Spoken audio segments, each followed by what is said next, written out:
ہمارے ماحول میں صوفی بھی ہے، محدث بھی ہے، فقی بھی ہے. ٹھیک ہے آج کا فقی امام اعظم ابو حنیفہ نہیں ہے لیکن گزارا تو کر رہا ہے.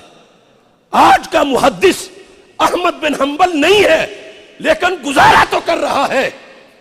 مگر جو حضرت عمر کی سیٹ پہ بیٹھا ہے کیا اس کا بھی حلیہ ملتا ہے عمر سے؟ یہ المیہ ہے.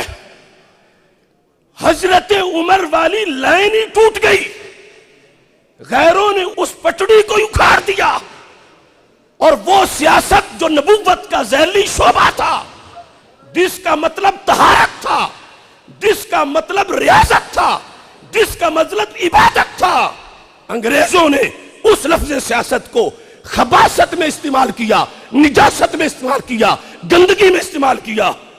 ہمیں چاہیے تھا کہ ہم لفظ دھو کے واپس لے آتے، ہم نے اس لفظ سے ہی نفرت شروع کر دی.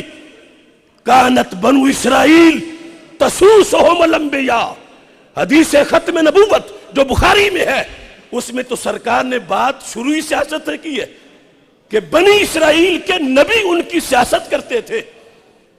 کرپشن سیاست نہیں، لوٹ مار سیاست نہیں، غنڈہ گردی سیاست نہیں، نبیوں کا خلق سیاست ہے، نبیوں کی سیرت سیاست ہے، نبیوں کا کردار سیاست ہے. آج جو سیاستدان کہلاتے ہیں زرداری یا اس طرح کے نواز شریف، عمران خان، یہ مدعیان سیاست ہیں. ان کو سیاستدان کہنا حرام ہے قرآن و سنت کی روشنی میں، کیونکہ سیاستدان ولی کو کہا جاتا ہے جو نماز پڑھ رہا عمر فاروق اور ادھر لشکر کی تیاری بھی کر رہا ہو. اس بنیاد پر ایک شخص کے سر پہ چادر دینے، سوچو پورے حال کا اہتمام ہو. ہمارا جھگڑا آج سے نہیں، ابو جال کی سوچ سے لے کر امریکہ تک مسلسل ایک ہی سوچ آ رہی ہے. مکہ مکرمہ میں بتوں کے سجدوں کا انکار ہوا، غزوہ نہیں ہوا. حالانکہ مسلمان تھوڑے بھی تھے اور قریب بھی تھے. اگر ابو جال کا ٹولہ چاہتا تو آسانی سے معاذ اللہ ختم کرتا جو اس نے بدر میں ارادہ کیا تھا. بعد میں دور جا کے لڑنے کا کیوں سوچا؟ کیا خطرہ محسوس ہوا؟ صرف اس لیے کہ پہلے مسئلہ صرف نماز کا تھا اور اب مسئلہ نظام کا تھا.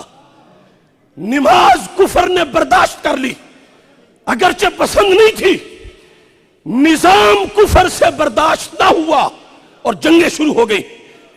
اور پھر ہمارے آقا صلی اللہ علیہ وسلم نے اس نظام کی خاطر غزوات کیے، اور نظام پوری کائنات میں اپنا نظام مصطفیٰ صلی اللہ علیہ وسلم عطا فرما دیا. آج بھی امریکہ ابو جال کی سوچ پہ ہے. وائٹ ہاؤس میں افطاری بھی کروائے گا، رمضان میں جماعت بھی کہے گا کر لو، اذان بھی دے لو. اور جب اس کو کہو کہ فیصلہ مدینے والی سرکار کا ہے تو ٹرمپ بھونکے گا نہیں، فیصلہ تو میرا.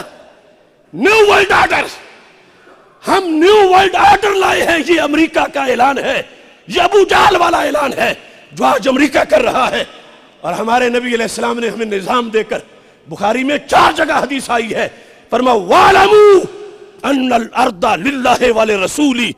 اے یہود جان لو، اے نصارہ جہاں تم تخت جما کے بیٹھے ہو، یہ تمہارے باپ دادا کی زمین نہیں ہے، یہ زمین رب کی ہے، رب کے رسول علیہ السلام کی.